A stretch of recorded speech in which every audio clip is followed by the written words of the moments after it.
Hejsan! Det här är en liten blå rundboll. Det ser ni väl? Ja, det är ett märke. Och så händer det om man sätter den här. En liten figur. Och så tar man ut ett ben.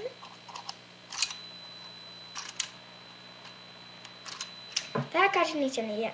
Det är en Bakugan. Ja. Det är en Bakugan. Och det här är en tiger på kortet. En sån här Bakugan har jag haft. Och vi har det ganska mörkt här nu. Och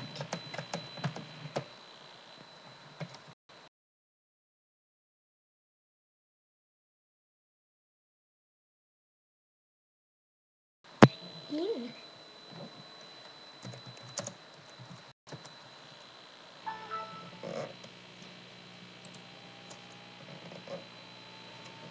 Ja, det blev väl inget bra. Nej.